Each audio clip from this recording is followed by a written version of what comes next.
경제 현안을 보다 쉽게 풀어보는 경제 읽기 시간입니다. 오늘도 다양한 경제 이슈들 김대호 경제학 박사와 함께 짚어보겠습니다. 어서 오세요. 네, 반갑습니다. 예. 내년도 예산안의 국회 본회의 처리를 두고 법정 시한인 오늘까지도 여야가 극한의 대치를 이어갔습니다. 저희가 속보로도 전해드렸는데 일단 우원식 국회의장이 오늘 본회의에는 예산안을 상정하지 않겠다고 했거든요. 그러면서 오는 10일까지는 여야가 합의를 좀 해달라고 요청을 했는데 이 소식 어떻게 접하셨습니까? 예, 우리나라 헌법에 새 회계연도가 시작되기 전 30일 이전까지는 국회는 예산안을 확정하여야 한다. 이렇게 헌법에 명문화되어 있습니다. 예. 새 회계연도는 내년 1월 1일부터 시작하니까요. 예. 헌법 규정에 따르면 오늘 12월 2일까지는 확정이 돼야 됩니다. 그런데 지금 여야가 대치하고 있는 상황인데다가 야당이 단독으로 안을 마련했습니다마는 그것도 이견이 심해서 결국은 국회의장이 오늘 상정하지 않기로 했습니다. 따라서 헌법이 정한 시한, 오늘 자정까지의 시한은 지키지 못하게 됐다 이렇게 볼 수가 있습니다. 네. 물론 헌법에서 정한 시간까지 예산안을 통과시키지 않는다고 해서 바로 경제적 충격이 생기는 것은 아닙니다. 아직도 30일의 여유가 있긴 있죠. 그런데 이것이 국제사회에 주는 어떤 인식, 한국은 어떤 예산안도 제대로 여야 합의를 못한다. 또 헌법 정신을 지키지 못했다는 그런 자괴심도 있고요. 헌법의 이 규정은 안 지켰다고 해서 누구를 처벌하거나 구속시키는 그런 규정은 없습니다. 앞으로의 30일이 굉장히 중요한데요. 우원식 국회의장의 얘기대로 12월 10일까지 합의를 도출한다면 전 세계 각국에도 예산안을 처리할 때 마지막까지 우여곡절이 있는 것이니까 통과가 된다면 큰 문제는 없이 넘어갈 수도 있겠습니다만은 네. 현재 상태가 계속 대치가 계속되거나 통과된 예산안을 두고도 여야 갈등이 생긴다면 좀 혼선이 생길 수도 있지 않느냐 경제계에서 좀 우려를 하고 있습니다. 예. 여당과 대통령실은 감액 예산안에 반발하고 있고 최상목 경제부총리는 이게 민생과 우리 경제에 미치는 부작용과 문제점이 많다면서 경제 리스크가 가중될 수 있다 이렇게 우려했거든요. 특히 어떤 부분을 지적하고 있는 건가요? 네, 경제학 교과서에 보면요. 제정학의 제1장 1절에 나라 경제를 이끌어가는 것은 세 가지의 경제 주체가 균형 발전하여야 한다. 이것이 경제학의 통설입니다. 세 가지 경제 주체라는 것은 첫 번째 기업, 생산 주체로서의 기업, 소비 주체로서의 그다음에 가계, 그다음에 행정 주체로서의 정부, 요 세 개가 균형을 이루어 가야 되는데요. 예. 특히 요즘처럼 경기가 어렵다든지 경제가 대전환을 하고 있을 때는 민간 기업이나 가계가 소신껏 투자를 하기가 어렵습니다. 소비를 하기도 어렵고요. 이제 이럴 때일수록 어떤 투자 부담이 상대적으로 적은 정부가 사회 공동선을 위해서 집중적으로 좀 과감한 의사결정을 해줘야 된다. 이것이 제정학의 기본 이론인데요. 지금 우리 경제 상당히 지금 어려운 상황이지 않습니까? 그런 면에서 예산이 만약에 올 연말까지도 통과되지 않는다. 또는 통과되더라도 계속 갈등이 있다. 이러면 내년도 경제 운영에도 경제 주체의 핵 중에 하나인 정부 기능이 줄어들 수 있습니다. 정부는 이를테면 세금을 걷어서 그거로 사회적으로 가장 필요한 쪽에 돈을 몰아주는 그런 어떤 그 세출 기능을 하고 있는데요. 그 기능이 일단 마비될 수가 있고요. 또 이제 민생이나 치안 문제에 당장의 어떤 예산 부족으로 가동하지 않는다면 이것이 사회 문제를 넘어서서 경제 문제에 대한 불안까지도 연결이 될 수 있다. 특히 최상목 부총리 겸 기획재정부 장관은 재정 운용에 관해서 이렇게 여야 혼선이 생기고 합의안을 도출하지 못한다면 국가 신용도도 훼손될 수 있다는데 미국의 경우에 예산안을 제때 마련하지 못해서 여야가 상당한 갈등을 빚을 때 국제 신용평가기구 무디스나 S&P가 미국의 국가 신용 등급을 떨어뜨린 적도 있거든요. 예. 또 그밖에 한국에 투자하려고 하고 있는 외국인 기관 투자자 입장에서는 내년도 정부 예산이 어디에 얼마만큼 투자된다는 것을 알았을 때 훨씬 효율적으로 한국 시장에 진입할 수가 있는데 현재 상태로서는 아무것도 결정이 된 게 없으니까 어떤 투자를 좀 소극적으로 하게 되고 투자를 끌이고 있는 사이에 다른 나라에 기회가 생기면 그쪽 나라로 외국인 투자선이 가버릴 수도 있기 때문에 예. 가급적이면 여야가 좀 합의를 해서 신속하게 통과를 하는 것이 국가 경제에도 도움이 된다 이렇게 볼 수 있겠습니다. 예. 감액된 예산안이 최종 확정될 경우에 산업 경쟁력이 떨어질 수 있다는 목소리도 있는데 현실화된다면 기업들에겐 어떤 파장이 있을까요? 예, 현재 지금 정부가 국회에 요청을 한 새해 2025년도 예산안 세출 예산으로 보면 총 규모가 677조 원입니다. 그런데 그 중에서 현재 야당인 민주당이 4조 원 정도를 삭감을 해놓고 있거든요. 요게 국회 예산결산위원회를 통과해 놓고 있는 상태입니다. 물론 그래도 지금이라도 여야 간에 고위층 간에 합의가 되면 다시 조정할 수는 있습니다만은 이대로 가게 된다면 이제 당초 정부가 의도했던 것 중에 4조가 빠지는데요.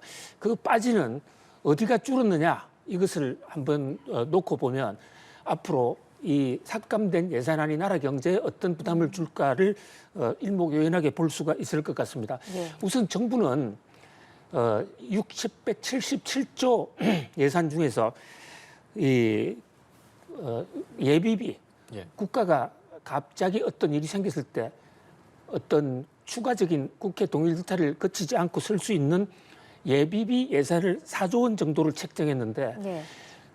민주당 야당의 심의 과정에서 이게 2조 4천억 원으로 줄었습니다. 그러니까 이제 예비비를 바로 쓸 수가 쓰기에는 좀 애로사항이 있는 뭐 그런 면에서 이것이 특히 국가 재난 대비용으로 많이 책정이 활용이 되고 있거든요. 그런 면에서 한번 참고해 볼 수가 있고요. 그밖에 뭐 대통령실 특수활동비라든지 검찰 특수활동비, 그다음에 감사원 특활비 이런 쪽은 뭐 제로로 처리됐는데 뭐 이 대목은 금액 자체는 587억 다 합치면 587억 검찰에 587억 그밖에 다 합쳐도 약 한 뭐 600억 정도인데 전체 4조 원 중에서 큰 포션은 아닌데 근데 행정력의 문제를 야기할 수 있고요. 또 하나 주목될 것은 동해 심해가스 유전 개발에 이게 500억 이상 지금 책정이 됐는데 이게 8억으로 줄었습니다. 그러니까 대왕고래 프로젝트는 현 예산 안대로라면 당장 시행하기가 어렵지 않겠느냐. 그다음에 또 최상목 부총리는 바이오 예산과 R&D 예산 이런 쪽이 이 표현은 안 나타나 있습니다만은 이 예산이 약 800조 정도 줄었다. 그런 분야에 대해서 부가가치 창출이나 한국 경제의 제2의 성장을 도모하는 어떤 동력이 좀 어려워지지 않겠는가. 예. 그런 지금 정부 여당 특히 기획재정부에서 주장을 하고 있는 상황이거든요. 예. 반면에 야당인 민주당에서는 예산을 좀 더 늘리자. 그래서 지역화폐 같은 걸 좀 늘리자. 그렇다면 삭감안도 다시 돌릴 수 있다 해서 사실은 쟁점이 하나가 이 지역화폐 쪽에 여야가 갈등을 빚고 있는데 아직도 시간이 좀 남아 있으니까 우원식 국회의장은 12월 10일까지는 의회 상정을 하지 본회의 상정을 하지 않기로 했습니다. 막판까지 좀 피치를 올려서 타결을 합의를 좀 해주셨으면 좋겠다 하는 그런 생각을 해봅니다. 네, 이런 가운데 지난달 수출이 전년 대비 1.4% 증가하면서 14개월 연속 플러스 기조를 이어갔습니다. 특히 11월 기준으로 반도체가 효자 역할을 했는데 어떻게 보셨어요? 예, 우리 경제가 많이들 어렵다고 하는데 그나마 반갑고 감사한 것은 수출이 아직은 전년 동기 대비 플러스입니다. 수출은 증가하고 있고 선방하고 있다 이렇게 볼 수가 있어요. 1.4%가 늘어나서 563억 달러를 수출을 했습니다. 이제 그런데 문제는 그 안에 내용 구성으로 보면 다음 달 이후에 좀 어렵지 않을까는 좀 불안감이 있기는 합니다. 우선 이번 11월 달 수출에서도요. 반도체는 나름대로 선방하고 있습니다. 그런데 그동안에 효자였던 자동차, 이 자동차가 갑자기 마이너스로 돌아섰습니다. 이제 그러는 바람에 현재 전체 증가율이 자동차가 지금 그래픽 CG에 보시면 마이너스 13.6이죠. 네. 이게 작년까지만 해도 수출 증가율이 제일 높았던 겁니다. 자동차가 왜 이렇게 갑자기 안 되느냐. 미국의 자동차 수요가 이제 어느 정도 수요가 포화 상태에 있는 데다가 거기다가 우리나라의 파업 영향 뭐 이런 것들이 겹쳤던 것으로 보입니다. 그러니까 자동차 부품도 같이 안 되고요. 또 석유화학 이게 중국의 덤핑 때문에 많이 안 팔리고 있습니다. 석유 제품은 마이너스 18, 또 기계는 마이너스 18.9, 컴퓨터 디스플레이 22%, 2차 전지 이게 캐즘 이게 배터리입니다.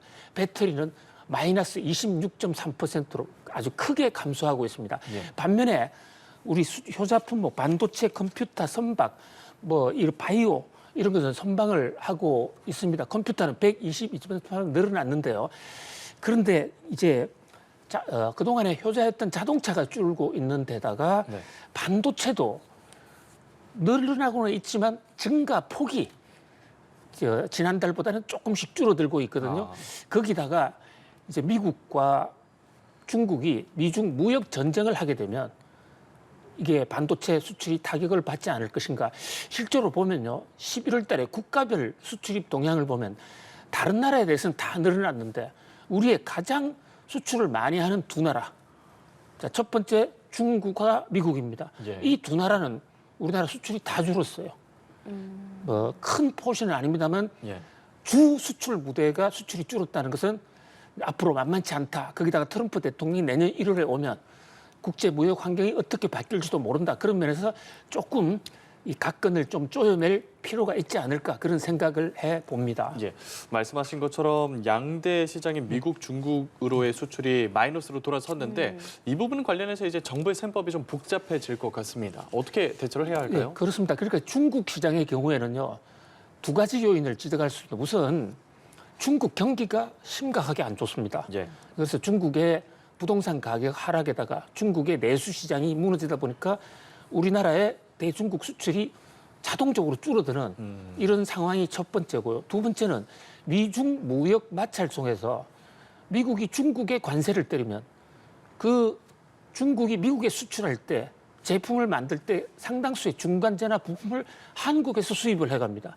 그러니까 미국과의 충돌이 되면 한국으로부터의 수입이 감소할 수가 있고 그 대목은 우리나라의 중국 수출이 떨어질 수 있다. 네. 이런 면에서 중국은 그야말로 악재다 이렇게 볼 수 있고요. 미국의 경우에는 자동차를 제외한 나머지 부분은 나름대로 선전하고 있습니다. 그런데 트럼프 대통령 당선인께서 지금 입만 열면 관세 폭탄을 얘기하고 있는 데다가 전 세계를 대상으로 10% 또는 20% 기본 관세를 부과하겠다고 그러는데 그 경우에 우리나라는 한미 FTA가 설정이 되어 있기 때문에 상당수 제품이 제로 관세, 관세가 한 푼도 없는데 10%를 매기면 그 부담이 적지 않습니다. 뭐 이런 것들이 지금 악재인데 선제적으로 좀 대응할 필요가 있을 것으로 보이고요. 특히 이제 산업부에서도 그런 얘기가 나왔습니다만 우리나라의 원유 수입 선을 중동에서 미국으로 돌리면서 대신에 우리가 미국 수출을 늘리는 이런 좀 효율적인 응급 처방 또 중장기적인 대책 이런 게 함께 좀 나올 필요가 있다 이렇게 볼 수 있겠습니다. 예, 또 마지막으로 짚어볼 점이 이 11월 범용 메모리 가격이 올해 들어서 가장 큰 폭으로 하락을 했는데 왜 이렇게 하락을 한 건지 궁금하고 또 이 하락세가 우리 반도체 업계에는 굉장히 안 좋은 소식인 거죠. 예, 한국 경제에 지금 가장 심각한 고민을 딱 집어 지적을 해 주셨는데요. 지금 반도체가 잘 되고 있는데 인공지능 효과도 있지 않습니까? 예. 그런데 지금 바로 이 범용 메모리, 범용이라는 게 모든 것에나 쓸 수 있는 메모리, 기억용 컴퓨터인데 이 기억용 컴퓨터가 한국이 세계 1등이에요. 하이닉스, 삼성전자 두 회사가 세계를 평정을 하고 있는데 최근에 미중 무역 마찰 속에서 이 미국의 공격을 두려워해서 중국이 이 생산 시설을 많이 늘렸는데 이게 안 팔리니까 중국 내에서 안 팔리니까 국제시장으로 덤핑 물량을 막 쏟아냅니다. 가격이 막 떨어지고 있는 거. 성능 면에서는 삼성전자나 SK 하이닉스 성능이 중국보다도 벌써 한 5, 6년 더 앞서 있기 때문에 네. 뭐 더 돈을 많이 받을 수 있습니다만 그러나 워낙 싼 메모리가 나오면 타격을 받을 수가 없거든요. 그래서 지금 우리나라 주가 떨어지는 걸 보면 삼성전자, SK하이닉스 주가가 계속 떨어지고 있는데 이것은 삼성전자나 SK가 잘못해서라기보다도 중국에서 범용 낸드 플래시나 D램 반도체를 워낙 싼 가격으로 내놓으니까 수출을 해도 제대로 이문을 못 남기는 그런 상황이 야기되고 있다. 그런 면에서 우리의 수출 고도화 전략이 좀 시급한 것으로 보여집니다. 예, 알겠습니다. 반도체 시장 상황까지 들어봤습니다. 김대우 경제학 박사와 함께한 경제 이슈였습니다. 오늘 말씀 고맙습니다. 감사합니다. 고맙습니다.